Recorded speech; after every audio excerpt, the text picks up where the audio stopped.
Hermanos, el día de hoy en nuestra lección 8, que en realidad si contamos las lecciones históricas del Credo de Calcedonia es la lección 11, el día de hoy vamos a continuar viendo la doctrina de Cristo. Nosotros hemos dicho, hermanos, que la Biblia enseña que Cristo es una persona, una única persona. ¿Qué persona es Cristo? El Hijo eterno, la segunda persona de la divinidad. La segunda persona de la divinidad, siendo verdadero Dios, asumió para sí mismo una naturaleza humana con todas sus propiedades, con todas sus características, siendo en todo semejante a nosotros, pero sin pecado. De manera que Cristo, al ser el Hijo de Dios encarnado, es verdadero Dios, pero al asumir una naturaleza humana es verdadero hombre. No hay dos personas en Jesús, hay dos naturalezas.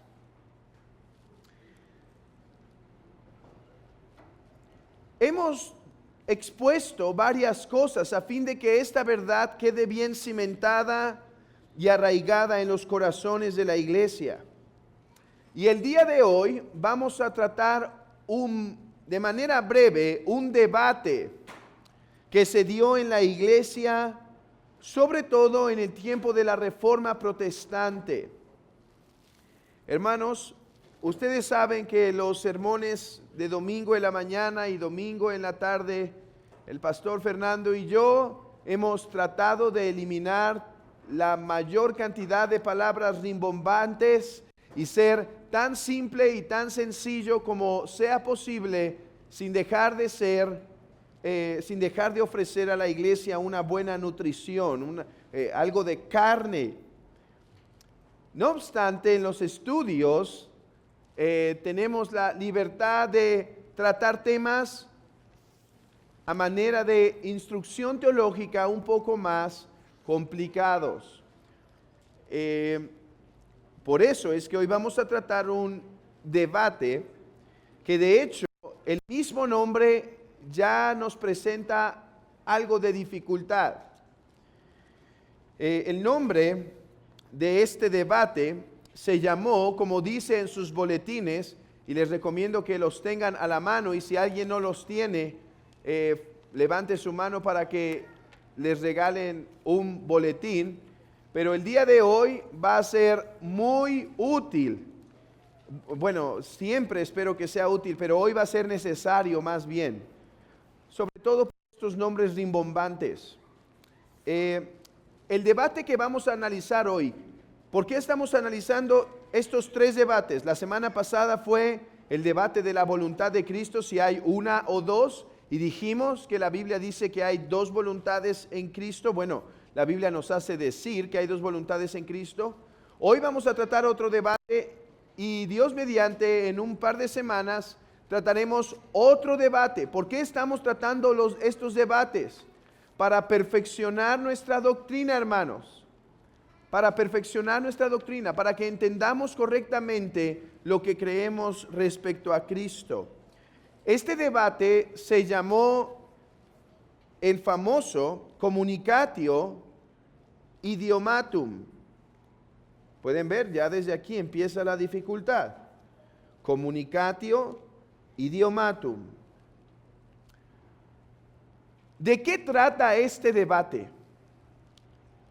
Bueno, hermanos, es que aunque Calcedonia aunque Calcedonia y los credos post-Calcedonia, el que vimos por ejemplo la semana pasada, el sexto concilio ecuménico del año 600, el tercer concilio de Constantinopla, aunque ellos disertaron y explicaron muy bien respecto a algunas cuestiones de la cristología, y nos enseñaron los padres de la iglesia entonces que hay una persona en Cristo con dos naturalezas, pero las naturalezas no se mezclan ni se confunden, pero tampoco se separan o se dividen.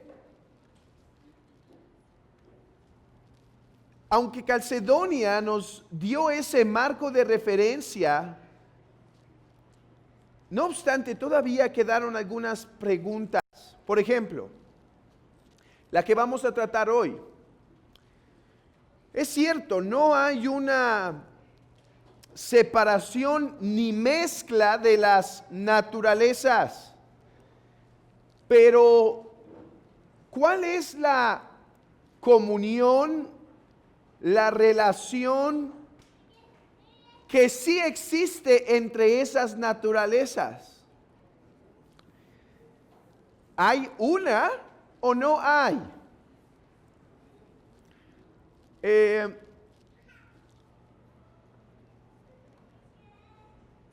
De eso trata el Communicatio Idiomatum.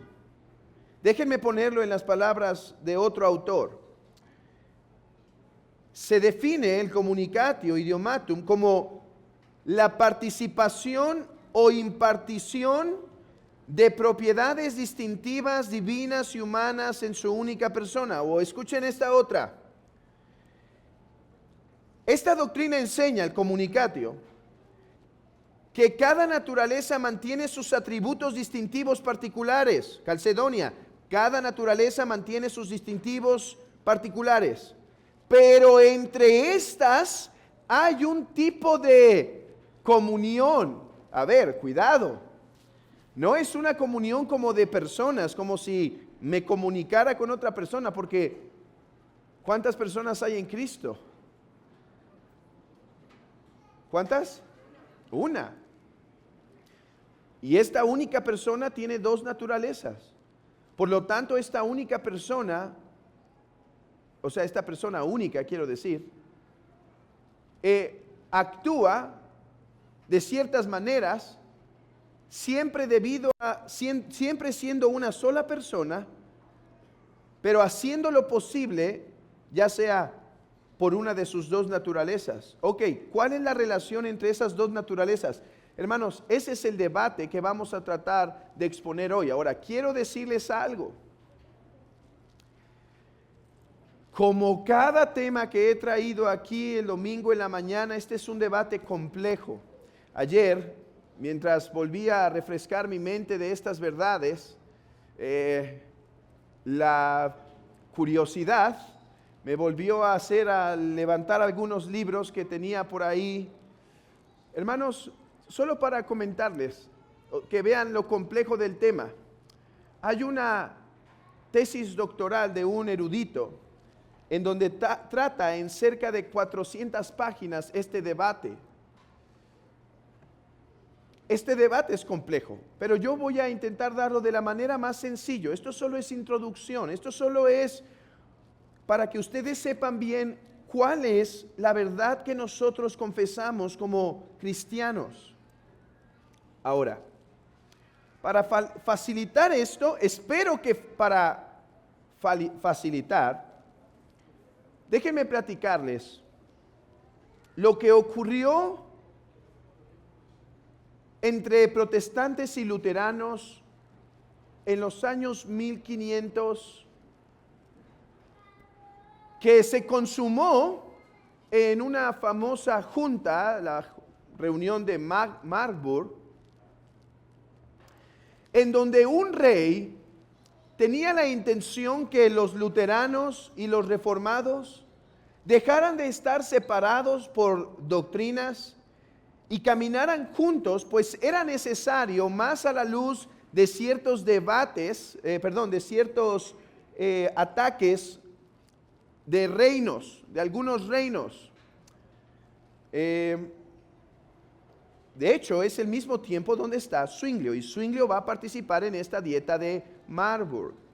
¿Qué pasa? Bueno, en ese tiempo había disputas entre Roma y Francia. Si no me equivoco, era Enrique, el rey de Francia, o Felipe, ahora lo olvido. Pero en ese debate, en esta lucha que tenían, estaba la doctrina reformada y la estaban atacando. No solo la doctrina, sino al país mismo. Y allí estaba Zwinglio, y de hecho Zwinglio va a morir dando su vida en una batalla. Bueno, este rey, o el que gobernaba estas provincias donde Zwinglio estaba, y también tenía que ver con la unión de las iglesias, este rey hace una junta donde están Zwinglio como reformado, entre otros, y Martín Lutero y demás. Philip Melanchthon, de hecho, asiste, la mano derecha de Lutero. Bueno, la reunión no fue tan buena. De hecho, Martín Lutero hace llorar a Zwinglio en esa reunión. Martín Lutero era bravo, hermanos. Pero lo que sucede es que logran ponerse de acuerdo, digamos, en 39 puntos de doctrina. Pero hay uno donde no podían ceder. ¿Cuál era ese? La cena del Señor. En el tema de la cena del Señor, ni Zwinglio ni Lutero, las dos cabezas de esa reunión, cedían, ni uno ni otro.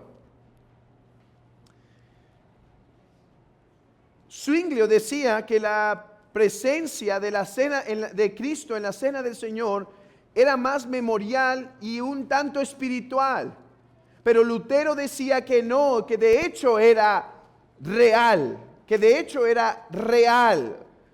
O sea que aunque no había una transformación del pan y el vino sí contenía real y verdaderamente el cuerpo y la sangre de Cristo. Y bueno, dice la leyenda que Lutero tomó un artefacto y marcó sobre la mesa unas palabras: esto es mi cuerpo, haciendo referencia a las palabras de Jesús en la institución de la cena del Señor, cuando dijo: esto es mi cuerpo que por vosotros es entregado. Y él dijo, si Jesús dijo, esto es mi cuerpo, entonces eso es su cuerpo. Y el pan y el vino es en verdad el cuerpo de Cristo. Que insistía Zwinglio, ese es un lenguaje espiritual. Jesús también dijo, yo soy la puerta. Y de hecho, cuando uno revisa lo que Agustín de Hipona escribió 1000 años antes de ese debate, uno se da cuenta que Zwinglio de hecho estaba siguiendo más bien a Agustín, porque Agustín dijo lo mismo: hay de aquellos que crean que se participa y se come realmente del cuerpo de Cristo. No es así. Es un lenguaje que debemos entender su sentido. Bueno, esta convicción de Lutero hacía necesario que explicara algo. Bueno, déjenme platicarles cómo acaba la junta, la reunión de Marburg. La junta acaba muy mal. Y si ya existía una separación, ¿qué creen? Ahora fue peor. Y desde ese tiempo, el ala reformada y el ala luterana caminaron separados por siempre.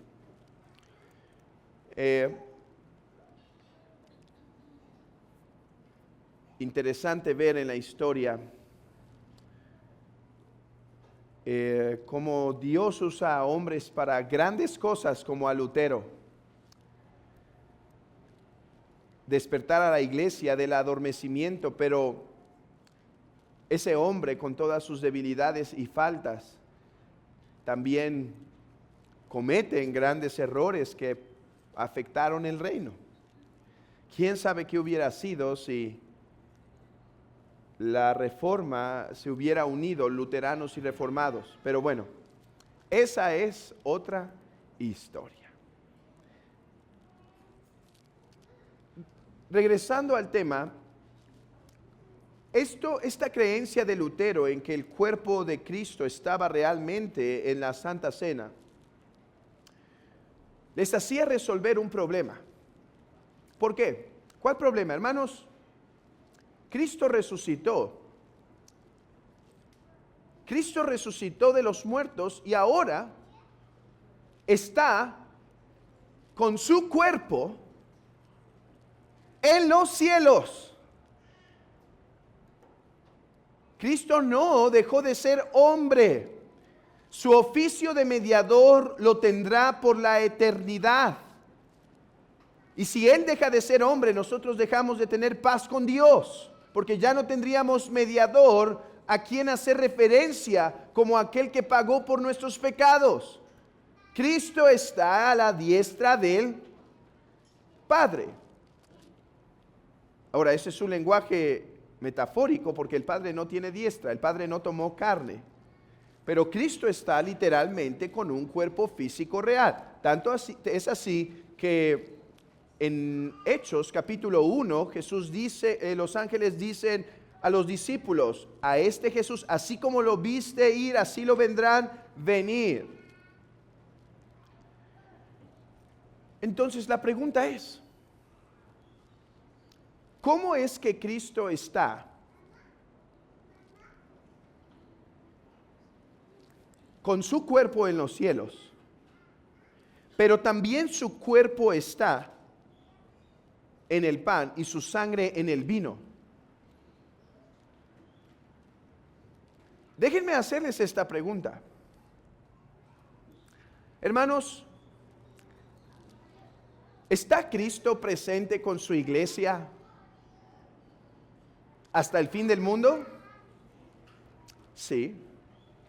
¿Hoy está presente Cristo entre nosotros? ¿Cómo? ¿Cómo está presente? Yo creo que hay dos respuestas a esta pregunta. Y no son dos respuestas contradictorias, sino dos respuestas complementarias. En primer lugar, Cristo está presente con nosotros hoy en cuanto a que es verdadero Dios, omnipresente. Omnipresente, y así como el Padre hoy está con nosotros y el Espíritu está con nosotros, así también hoy Cristo está presente con su pueblo. Pero hay una segunda forma.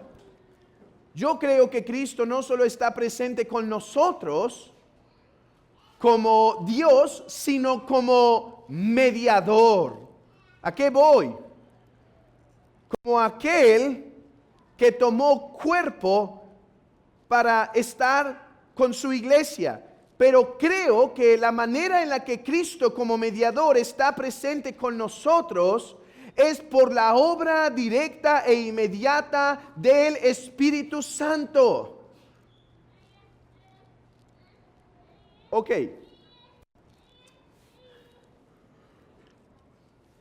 Déjenme preguntarlo así entonces. Hermanos, ¿está Cristo presente hoy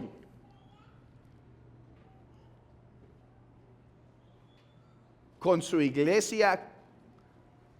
Dejémoslo ahí. ¿Está Cristo presente con nosotros con su iglesia? Sí. ¿Está presente Cristo al ser verdadero Dios presente con su iglesia? Sí. ¿Está Cristo presente con nosotros hoy a través de la operación de su Espíritu Santo en su iglesia? Sí. ¿Está el cuerpo de Cristo presente con nosotros esta mañana? Bueno, Lutero hubiera dicho, sí. Porque él decía, cuando comemos el pan y bebemos el vino, Él está presente realmente, literalmente. Podríamos decir, no físicamente, no creo que dirían ellos físicamente, pero quizá podríamos decir hiperfísicamente. ¿Cómo resolvemos esto? ¿Cómo resolvemos esto? Bueno, Lutero y la tradición luterana lo resolvió diciendo esto. Es que hay ciertos atributos, de la divinidad que por la unión de Cristo con la carne, Él dio esos atributos a su humanidad, tales como omnipotencia, omnisciencia y omnipresencia. De manera que ahora la humanidad de Cristo ha sido en cierto grado divinizada.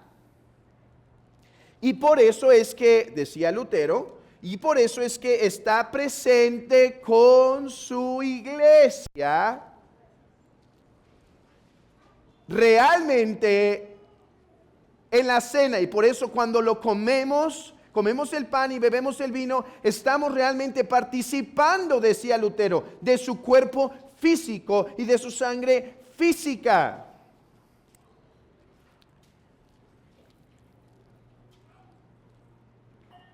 Entonces, ocurrió lo que se llama la doctrina de la ubicuidad.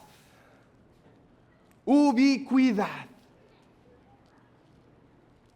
Que la carne de Cristo está en todo lugar.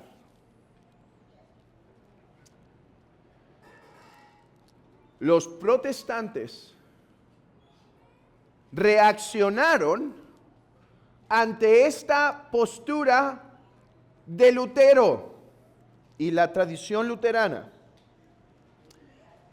Y dijeron, sí, en la cena realmente Cristo está con nosotros. Por medio de su Santo Espíritu como mediador, nosotros participamos realmente de Cristo. Realmente de Cristo, hermanos, esto es algo que no debemos perder. Nosotros participamos realmente del Cristo resucitado por medio del Espíritu Santo cuando estamos comiendo ese pan y ese vino. Pero ellos insistieron que esa participación nunca era carnal, sino espiritual. O sea que nuestra participación con Cristo no es porque el pan se convirtiera, como dirían los romanos, o porque el pan contuviera, como dirían los luteranos, el cuerpo de Cristo, literalmente, sino porque por el Espíritu Cristo nos daba de sí a través de este medio de gracia. Así como con la predicación Cristo nos da de sí, así también por medio de la cena Él nos da de sí mismo.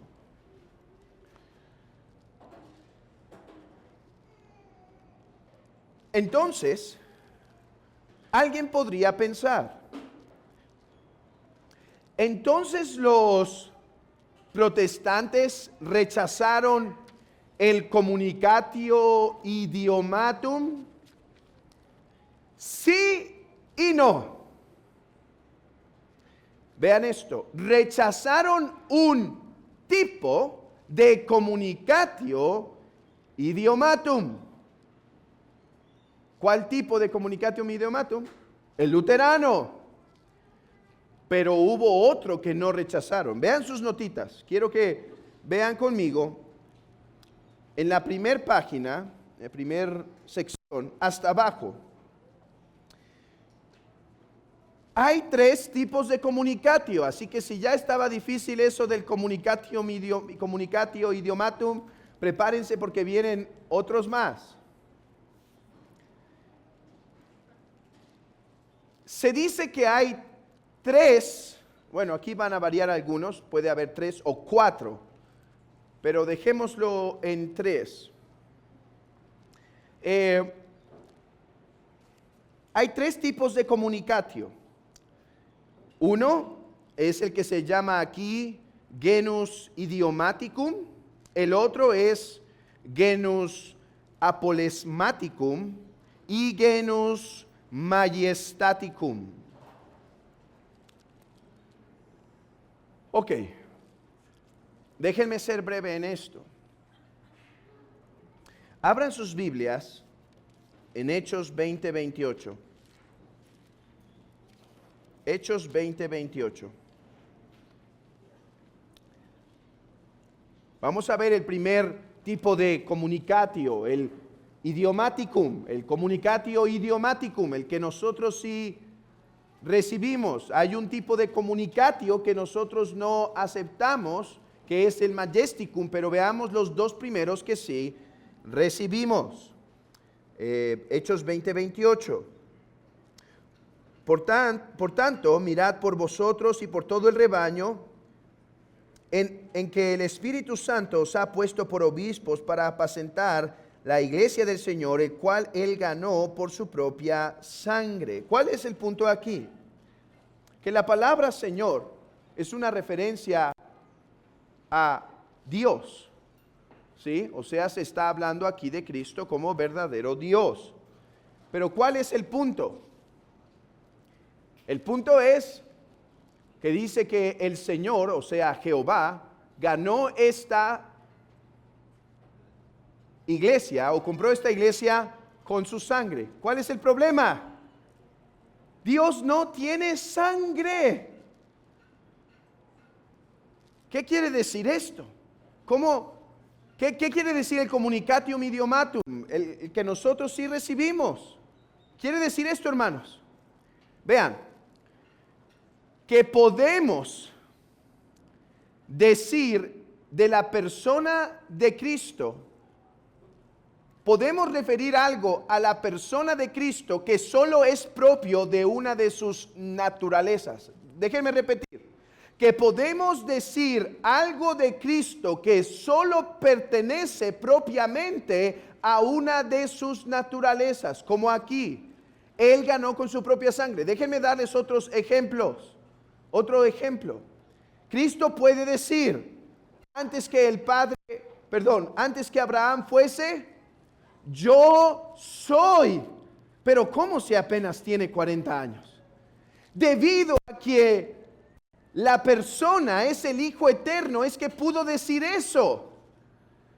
Pero vean, el punto es, nosotros podemos atribuir a la persona de Cristo algo que solo pertenezca a una de sus naturalezas.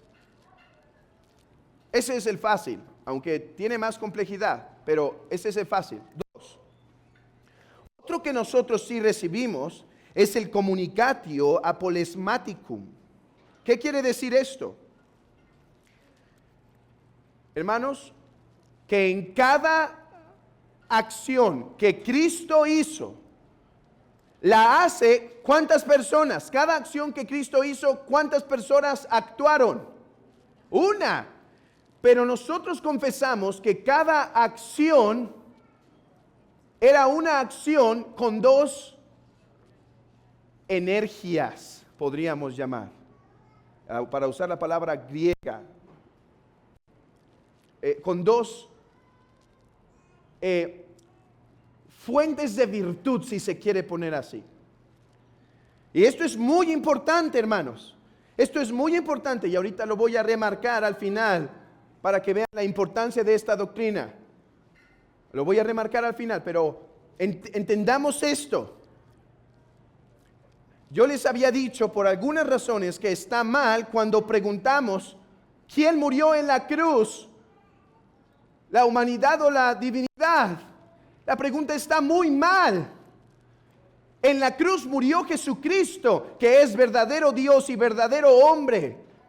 Y esta doctrina, este communicatium apolesmaticum, quiere decir que cada acción es una acción del Hijo de Dios, que es verdadero Dios y verdadero hombre. Hermanos, y aquí es donde el misterio nos deja solamente a la orilla. Porque como he dicho, Jesús pudo morir porque era verdadero hombre. Pero pero el que estaba ahí era el Hijo de Dios. Y la razón por la cual ese sacrificio tuvo valor fue de hecho porque era el Hijo de Dios. Pero Dios no muere. Pero fue la obra del Hijo de Dios encarnado. Eso es misterio y ahí lo dejamos. Pero este es el principio que estamos viendo. Tercero, y aquí es donde venimos al rechazo, lo que se llama el communicatio majestaticum. Communicatio majestaticum. Y esto quiere decir que ellos propusieron que a Cristo, que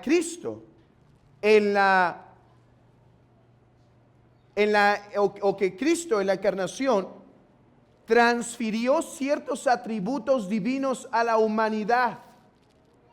Por lo tanto, la humanidad de Jesús también era omnisciente, omnipresente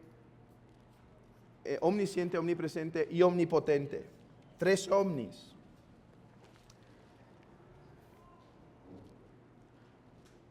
Los protestantes rechazaron esto. ¿Por qué? Déjenme darles varias razones.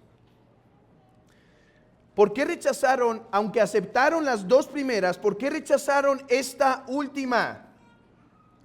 Bueno, la humanidad de Cristo deja de ser humanidad en su pleno sentido si ahora tiene omnipresencia. O sea, si la humanidad se diviniza, hermanos, en un sentido estamos al borde de una confusión de las naturalezas, de una mezcla. Dos, vean esto, pregunta, ¿por qué solo esos atributos se le transfieren a la humanidad y no otros? ¿Por qué solo esos? Es algo que no se puede contestar. ¿Saben, hermanos, que muchos atribuyen a este error de Lutero el liberalismo teológico de Alemania en cuanto a la cristología?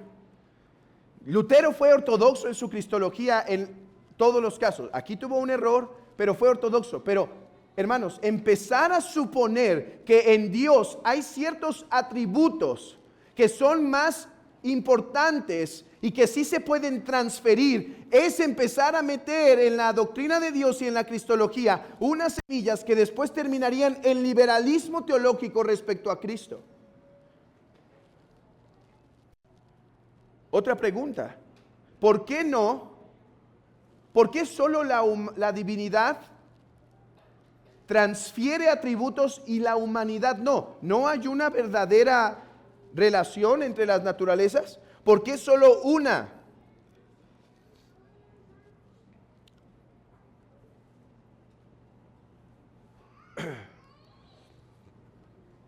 Otro, y con este terminamos. ¿Puede la criatura participar de la divinidad sin ser divinidad?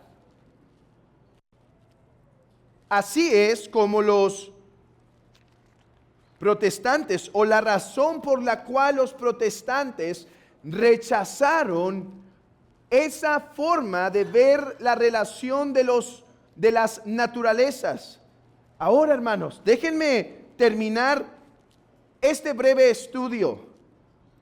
Déjenme terminarlo en estos próximos 4 o 5 minutos matizando algunas cosas. Quiero matizar algunas cosas. Porque en ocasiones nosotros aprendemos a rechazar el error, pero cual péndulo nos vamos al otro lado. Quiero que vean el misterio y que esto es realmente difícil. ya he dicho, en primer lugar, los protestantes no rechazaron el communicatio idiomatum como cuando se hace referencia a la persona y se dice algo que pertenece propiamente a una, pero se dice de toda la persona.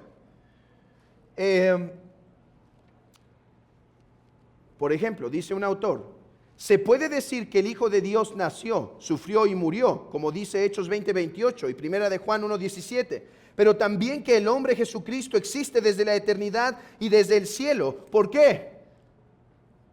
¿Por qué se puede decir esto? Esto es el communicatio idiomatum. Se puede decir porque la persona es el Hijo de Dios con dos naturalezas, una siendo suya desde la eternidad y una asumiendo, pero era su humanidad realmente. En segundo lugar, aunque no hubo una comunicación de atributos majestaticum, esta comunión sí era real en la persona de Cristo. Escuchen esto. Dice un autor, todas las propiedades propias de cada naturaleza son realmente comunes en la misma persona. Esta comunicación no solo es verbal, sino que es correctamente llamada por los antiguos real. Y a la luz de esto es que los protestantes hablaron de esa gracia habitual. O sea, que la divinidad, aunque no transformó la humanidad, sí realmente y verdaderamente la embelleció. De manera que estas no están separadas y cortadas en Cristo. Hermanos, hay una verdadera comunión de estas dos naturalezas en la persona de Jesús. Juan Damasceno dijo, su carne no es adorable conforme a su propia naturaleza, en cuanto a que es creada, pero está unida al verbo de Dios, por lo tanto es adorada gracias a Él y en Él, porque hay una verdadera relación. Porque cuando el verbo tomó humanidad, realmente la tomó para sí. Y ahora la persona actuante siempre es el verbo en sus dos naturalezas, comunicándose estas de una forma misteriosa, en una relación perfecta. Esto se llama también gracia habitual, o sea, que aquellos notables dones que la naturaleza divina concedió a los humanos eran más elevados y perfectos en el propio Señor Jesucristo. Y por último,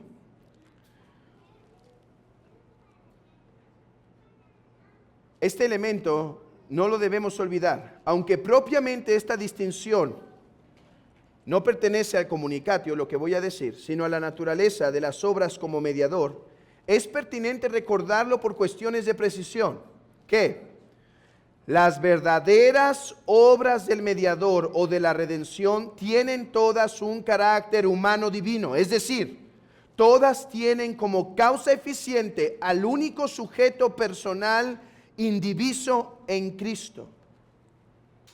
Hermanos, toda obra que Cristo hizo, la hizo como el Dios hombre.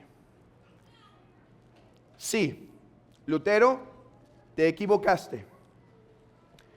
La humanidad no fue semidivinizada. Lutero, te equivocaste. El cuerpo de Cristo no es omnipresente. ¿Por qué? Porque la omnipresencia es algo que pertenece a la divinidad. Y aunque la divinidad y la humanidad tienen una relación perfecta entre ellas en la persona de Cristo, ninguna transforma a la otra. Y por lo tanto, Lutero, te equivocaste. Sí participamos realmente de la cena, pero por medio del Espíritu, no realmente a través de una idea física. No obstante, mantengamos el misterio, hermanos. que toda obra redentora, de principio a fin, es la obra redentora del Hijo de Dios encarnado, el Dios hombre. Y por eso, todo atributo, cada atributo es único, cada acción es única en la persona de Cristo.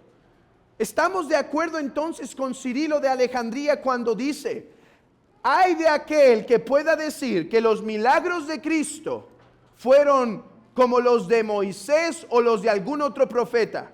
Es cierto, Cristo fue capacitado por el Espíritu para hacer esos milagros, pero cada milagro era de una manera especial porque siempre era hecho por aquel que es Dios hombre. Hermanos, y aunque nosotros, vean, y aunque nosotros no creemos que la divinidad transformó a la humanidad para fortalecerla en la cruz, sí afirmamos que el Hijo de Dios solo pudo soportar esos tormentos en la cruz porque era Dios hombre. Por eso podemos tener salvación, porque aquel que murió por nosotros no era otro, sino el Hijo eterno de Dios que asumió carne, humanidad, en todo como nosotros, pero sin pecado. Hermanos, esta es la doctrina del Communicatio Idiomatum. Espero que haya podido aportar algo a su crecimiento de doctrina respecto a la cristología. Faltan 1 o 2 sesiones más y habremos terminado lo que iban a ser, creo que eran 6 lecciones de cristología, se han vuelto 11. No se volverán 15, no se preocupen. Pero después de esto terminaremos para continuar con otras cosas. Pero espero que esté aportando a su entendimiento, hermanos. Como he dicho, creo que los pastores deben estar educados en estas cosas para defender la doctrina, pero también los miembros de la iglesia para guardar la verdad en nuestras iglesias. Oremos al Señor.